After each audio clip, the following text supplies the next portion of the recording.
الفاتحة.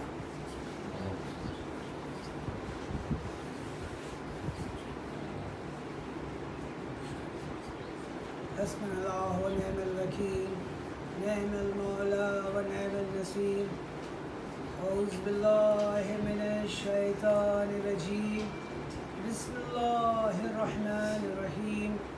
الحمد لله رب العالمين، والصلاة والسلام على أشرف الأنبياء والمرسلين، خاتم النبيين سيدنا ونبينا ومولانا بالقاسم محمد على نعتنا لقوم الظالمين آداهم أجمعين. أما بعد، فقد قال الله تبارك وتعالى في كتاب المبين وقول الحق. بسم الله الرحمن الرحيم. إن الدين عند الله الإسلام. صلوات تمام تعریفیں اور تمام حمد اس پروردگار کے لیے ہے جو پورے کائنات کا خالق ہے اور ہر شے پہ اس کی قدرت ہے، اور تمام درود و سلام محمد صلی اللہ علیہ وسلم اور کے آل کی صلوات. جس آیت کریمہ کو میں نے ابھی پڑھا ہے، بسم اللہ ان الدین عند اللہ الاسلام، یہ بہت مشہور اور معروف قرآن کی آیت ہے اور اس کو سب لوگ پڑھتے ہیں. مجھے تو صرف تبرکتاً 10 منٹ پڑھنی ہے، اس لیے ہم نے اس کو چنا ہے. یہ آل عمران کی 19 نمبر کی آیت ہے، اور اس میں اللہ ارشاد فرما رہا ہے کہ یقیناً اللہ کے نزدیک دین اسلام ہے. اور اس میں یہ کہنا ہے کہ بھائی دین ہے کیا. پہلے یہ سمجھنا ہوگا کہ دین کیا ہے. کیونکہ اللہ نے جتنے بھی نبی اور پیغمبر اور ہادی بھیجے ان سب کو دین لے کے بھیجا، سب دین آئے. دین شروع ہی ہوا جناب آدم علیہ السلام سے، اور وہاں سے وہ آتے آتے آگے ہمارے خاتم نبی سید الانبیاء سرکار دو عالم محمد مصطفیٰ. دین تو مسلسل ایک ہی ہے اسلام، لیکن کہیں یہودی ہوا، کہیں نصارہ ہوا، کہیں مجوسی ہوا، کہیں اور یہ کیوں ہو رہا ہے، یہ کیسے ہو گیا. تو اس کے بارے میں یہ کہا جاتا ہے کہ ہوا یہ کہ جو بھی پیغمبر آئے انہوں نے جو ہدایت کی اپنی امت کو، جب وہ چلے گئے اس دنیا سے تو امت پلٹ گئی، اور پلٹی نہیں بلکہ اس نے ترمیم کیا اور بدلاؤ کیا. اور اس کے بعد پھر جب اللہ نے اس کے بعد پھر دوسرے نبی کو بھیجا تو پھر انہوں نے وہی دین کا ذکر کیا، اسی توحید کا ذکر کیا جو پہلے والے پیغمبر نے کیا تھا. لیکن پبلک کو، امت کو یہ ہو گیا کہ صاحب یہ کچھ نئی بات کہہ رہے ہیں. تو ان کے جو ماننے والے تھے انہوں نے ایک اپنا ونگ بنا لیا سمجھیے. لیکن دین شروع سے لے کے آخر تک اسلامی ہے. فرق یہ ہے، دین کو آپ ایسے سمجھیں کہ دین ہے عقیدہ، اور دین کے ساتھ ایک چیز اور ہے وہ شریعت. شریعت نہیں، شریعت بدلتی رہی ہر نبی کے ٹائم میں. یعنی آج کے ٹائم میں اگر ہم 5 بار نماز پڑھتے ہیں جو ہمارے رسول خدا نے بتایا ہوا، موسیٰ علیہ السلام کے ٹائم میں نماز کچھ اور تھی، شریعت الگ الگ تھی، دین الگ الگ نہیں تھا. صلوات پڑھ دیں. اور اور یہی جب رسول اللہ جب آخری حج پہ سے لوٹے تو غدیر خم کے میدان میں اسی دین کو اللہ نے مکمل کر دیا، اور یہاں آ کر کے یہ دونوں مل گیا. اب دین اور شریعت ایک ہے. اس کے بعد نہ کوئی نبی آنے والا ہے، نہ کوئی دین اور نہ کوئی اسلام، نہ کوئی شریعت، کچھ نہیں. جو ہے وہی رہے گا. اور اس کے بعد ان کے جو وسیع ہیں ان کا کام ہے کہ اس کو پھیلائیں اور اس کی حفاظت و محافظت کریں. صلوات پڑھیں. اور جب اللہ نے اس دین کو مکمل کر دیا تو کہا کہ اعلان کر دو جو تم سے کہا گیا، اگر یہ نہ کیا تو کچھ نہ کیا. تو رسول نے اپنے ہاتھوں پہ امام کو اٹھایا اور کہا من کنت مولا فہذا علی مولا، اس کا میں مولا. چونکہ رسول کی حدیث ہے کہ بسم اللہ ذکر علی عبادہ، علی کا ذکر عبادت ہے. اور یہاں مجلس ہو رہی ہے، اللہ اس گھر پہ رحمت نازل کرے مولا کائنات کے تسلط سے. تو ایک واقعہ مولا کائنات کا بیان کرنا ہے کہ ایسے تو آپ لوگوں نے وہ سنا ہے، پہلے ہو سکتا سنا ہو کیونکہ ہم تو نہ خطیب نہ ذاکر نہ کچھ ہے. تو وہ یہ کہ ایک جناب میثم تمار ایک ہی راوی ہیں اس بات کے کہ انہوں نے فرمایا ہے کہ سارے لوگ جمع تھے تو لوگوں نے دیکھا کہ ایک جو عرب نہیں تھا، الگ قسم کا آدمی تھا اور عجیب لباس بھی پہنے ہوا تھا، فرق لباس جو عرب پہنتے تھے اس سے، اور گردن میں 2 تلوار لٹکائے تھے، اور اس کے بعد جو وہ امامہ اس زمانے دیکھیے امامہ یا تو سفید لگائے جاتے تھے یا کالا یا سبز، بس یہی 3 تھا۔ اور وہ جو انسان مسجد میں آیا مولا کائنات کے بز میں، وہ اس کا جو ہے امامہ زرد تھا اور کافی لمبا چوڑا آدمی تھا، لوگ دیکھ کے اس کو حیران تھے کہ کون ہے، کہاں کا ہے، کہ کہیں اور کا معلوم ہوتا ہے۔ مولا کائنات اپنا سر جھکائے بیٹھے تو وہ آیا، اور آنے کے بعد اس نے تقریر شروع کی لوگوں سے۔ لوگ تو ہیبت میں تو گردن اٹھا کے دیکھ رہے تھے، اتنا لمبا انسان تھا وہ۔ تو لوگوں سے اس نے پوچھا کہ کون ہے تم میں سے کہ جو مرد ہے، اور کون ہے تم میں سے جس کو اللہ نے شجاع مجتبی کیا یعنی شجاع چنا ہے، اور کون ہے تم میں سے جس کی ولادت خانہ کعبہ میں ہوئی ہے، اور کون، اس طرح سے فضائل شروع کیا اس نے، اور کون ہے تم میں سے جو رسول کا خلیفہ ہوا، صرف خلیفہ ہی نہیں ہوا بلکہ اس نے ہر جگہ مدد کی۔ بہت ساری لمبی وہ باتیں ہیں، اس کی فضائل بیان کرتا ہے۔ امام مولا کائنات ہمارے نظر جھکا کے سنتے رہے۔ جب بہت دیر وہ بول چکا تو امام نے کہا ما لکا، کیا کہنا چاہتا ہے؟ اس کے بعد اس کے بارے میں اس سے کہا، دیکھیے پبلک تو ایک دم ہی نہیں پہچان رہی تھی، نیا تھا۔ مولا کائنات علم لدنی رکھتے ہیں۔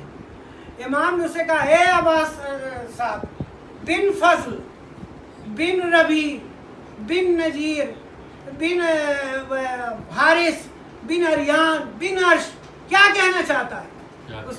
امام نے اس کے 9 پشت کا نام لے لیا، 9 پشت کا، یہ میرے امام کا علم تھا، 9 پشت کا لے لیا۔ اس نے کہا کہ اب اس کو تھوڑا اطمینان ہوا، وہ کہا کہ دیکھیے ہم تو آپ کو رسول سے ہی کا وسیع سمجھتے ہیں، اور اس نے اپنے کہا کہ یا امام نہیں، اس نے کہا یا مولا، جو بھی اس نے ورڈ استعمال کی ہو، میرا نام عقیمہ ہے اور میں 60,000 آدمی کا سردار ہوں، قبیلے کا۔ میں یہاں آیا ہوں کہ چونکہ آپ حلال مشکلات ہیں تو میں آیا ہوں یہاں تاکہ آپ میری مشکل کو آسان کریں۔ کیا مشکل ہے؟ کہا کہ میں ایک اپنے ساتھ، اس کے ساتھ کچھ چند لوگ اور بھی آئے تھے، کہ میں ایک میت کو لے کے آیا اور وہ میت باہر مسجد کے ہے، اور معاملہ یہ ہے کہ یہ آدمی کو قتل کر دیا گیا ہے، اور اس کی وجہ سے میرے پورے قبیلے میں فتنہ ہو گیا ہے، لوگ فساد کر رہے ہیں کہ کس نے اس کا مرڈر کیا، کس نے اس کو، کیا ہوا؟ کہ وہ رات میں سویا اور صبح اس کو اس کان سے اس کان کے طرف سے لوگوں نے کسی نے ذبح کر دیا۔ کس نے ذبح کیا یہ نہیں پتہ چل رہا۔ آپ چونکہ سچے ہیں، آپ علم لدنی رکھتے ہیں، آپ اس کا فیصلہ کیجئے کہ اس کا کس نے کیا۔ تو امام نے جناب میثم تمار سے کہا کہ کل ہوگا۔ کہا کہ تم اونٹ پہ بیٹھ کے کوفے کی گلیوں میں خبر کر دو کہ جس اللہ ربانی نے مجھے علم عطا کیا ہے وہ کل دکھائیں گے۔ اور وہ جناب میثم تمار نے پورے اس میں کی جمع خبر کر دی۔ نتیجہ ہے کہ دوسرے دن جو ہے ایک جمع غفیر جمع ہو گیا کہ آج ایک الگ ہی فیصلہ امام کرنے والے۔ تو اس کے بعد وہاں گئے، اس کے میت جہاں پہ تھی، اور پہلے امام نے اللہ کی حمد کی، اس کے بعد درود پڑھا رسول خدا پہ، اور پھر کہا کہ اس کو بتایا اس جو سردار تھا کہ دیکھو اس کا قتل اس کے چچا نے کیا ہے۔ کہا کہ ٹھیک ہے، اور اس لیے کیا ہے کہ چچا نے اس کی اپنی بیٹی سے اس کی شادی کی تھی، بعد میں اس نے دوسرے سے کر لیا، اس کے بغض میں غصے میں اس کے چچا نے اس کا قتل کہا ہم ایسے نہیں مانیں گے، ہم ایسے اس بات کو نہیں مانیں گے، آپ اس سے پوچھوائیے مردے سے۔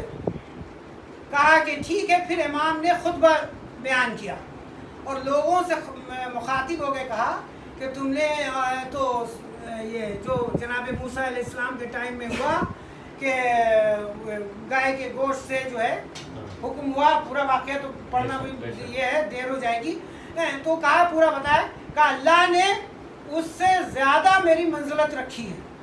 اس کے بعد یہ کہہ کر کے مولا کائنات نے اس کے بدن میں اپنے پیر کا انگوٹھا سٹایا، وہ اٹھا اور کہا لبیک یا حجت، اور مردہ کھڑا ہو گیا اور اس نے کہا لبیک یا حجت، آپ نے تو بھی فرما ہی دیا ہے۔ دیکھیے کیا کمال ہے میرے مولا کائنات کا، کہ اس نے کہا کہ ابھی تو آپ نے کہی دیا کہ میرے چچا کا، نہیں تو بتا، تو نام لے۔ اس نے کہا کہ میرے چچا حارث بن غزان نے میرا قتل کیا۔ کہا کہ اچھا ایسا کر کہ تو چلا جا اپنے بستی میں، قبیلے میں، چونکہ وہاں فساد ہو رہا ہے، تو جا کے وہاں بتا دے سب کو۔ کہا بتا تو دیں گے حضور، لیکن اگر پھر وہاں مجھے قتل کر دیا تو دوبارہ وہاں زندہ کرنے والا کون ہوگا، اس لیے ہم نہیں جائیں گے۔ یہ کیا اس نے تو اسی اصل بات پڑھ دیں۔ یہ چھوٹا سا واقعہ تو سوچا سنا دیں، کیونکہ ایسے تو وہ بڑھیا والا جو ہے کہ مردے کو لائے، اور وہ تو بہت عام طور سے لوگ پڑھتے ہی ہیں، سنتے رہتے ہیں۔ اور مولا کائنات کے بارے میں یہی ہے کہ اگر مولا کائنات نہ ہوتے تو شہزادی کا کفو نہ ہوتا، اور شہزادی کو جو ہے وہ دربار میں جانا پڑا فدق کے، اس لیے کیونکہ گئی کیوں، معلوم تھا شہزادی کو کہ وہ نہیں دے گا، لیکن گئی اس لیے کہ انہوں نے ہم لوگ کو یہ سبق بتا دیا کہ اگر حق ہے تو کلیم ضرور کرو، اور اسی کلیم کے لیے شہزادی گئی، اور اس ملعون نے شہزادی کو 4 گھنٹے تک کھڑا رکھا، اور پھر اپنے ساتھ وہ شہزادی نے جناب ام ایمن کو لے گئے، اس لیے کہ جناب ام ایمن بھی وراثت سے آئی تھی۔ وہ یہی کہہ رہا تھا نا خلیفہ کہ نبی جو ہے نہ وارث ہوتے ہیں نہ وارث بناتے ہیں، اس لیے آپ کو فدق نہیں دیں گے، تو اسی لیے انہوں نے اپنے ساتھ لے گئی۔ جناب ام ایمن وہ ہیں جن کا اصل نام برکت ہے، ان کو جناب مطلب نے کنیزی میں لیا تھا، وہاں سے انہوں نے وراثت میں جناب ابو طالب جناب عبداللہ کو انہوں نے ہبہ کر دیا، اور وہاں سے رسول خدا کی وہ کنیز ہو گئی، اور رسول خدا نے جناب فاطمہ زہرا سلام اللہ کو انہوں نے، اور اس بہت بوڑھی ہو گئی تھی، ان کو اسی لیے لے گئی تاکہ یہ جو وراثت کی بات کہہ رہا ہے تو جان لے کے 4 پشت سے وراثت سے وہ آئی ہے کنیزی میں۔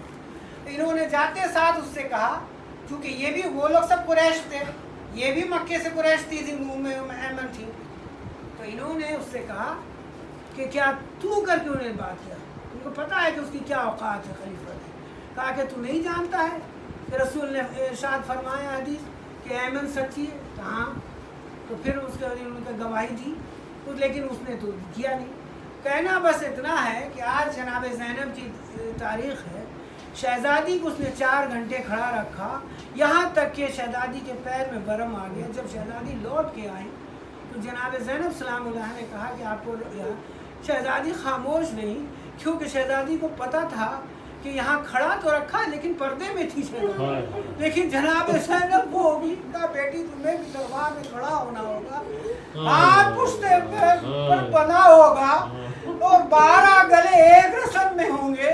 کہا جاتا ہے کہ جناب سکینہ جب کھڑی ہوتی تھی کبھی پنجے پہ کھڑی ہوتی تھی، کبھی، کیونکہ رسم ایک تھی، یہ چھوٹی تھی قد میں، اور یہاں تک کہ جب دربار میں جانے کی بات آئی تو شہزادی کچھ دیر پہلے رک گئی وہاں، پھر اس کے بعد کہا کہ نہیں جائیں گے۔ پھر جب امام سجاد آئے اور کہا کہ پھوپھی دیکھیے، بابا کا سر دیکھیے، وہ آنسو ہے، کہا کیا چاہتے ہیں، کہنا ہے کہ آپ جائیں دربار میں۔ اور جب شہزادی دربار میں گئی ہیں 900 ملعون وہاں کرسی نشین بیٹھے تھے، اور یزید ملعون جو ہے امام کے سر پر بدتمیزی اور بے حرمتی کر رہا تھا، اور اس طریقے سے وہ کھڑی رہی، اور اس کے بعد نتیجہ یہ ہے کہ اس طریقے سے اس نے ظلم ڈھایا کیا کہ ملعون پہ۔ اس کے بعد شہزادی کا پورا خطبہ ہے، اور یہاں تک کہ اس کے بعد جو ہے ایک وہ وقت آیا کہ جب اس نے بلا کے کہا کہ صاحب جو ہے رہا کرتے ہیں، یہاں رہیں یا مدینے جائیں یا کربلا جہاں جائیں، تو شہزادی نے کہا اب دیکھیے اب حکومت بدل گئی، اب شہزادی نے کہا گھر خالی کرا، اور اس کے بعد بھیا کا ماتم ہوگا، اور اس کے بعد شہزادی نے وہ مجلس برپا کی، اور ایک ایک کر کے سر آنے لگے، اور اس کے بعد نتیجہ آخر میں شہزادی جو ہیں وہاں سے پھر جب سب رہا ہو گئے، وہ اس کے بعد کربلا آ گئی، اور کربلا میں جو ہے شہزادی نے آتے کے ساتھ وہ امام حسین کی قبر پہ اپنے کو گرا دیا۔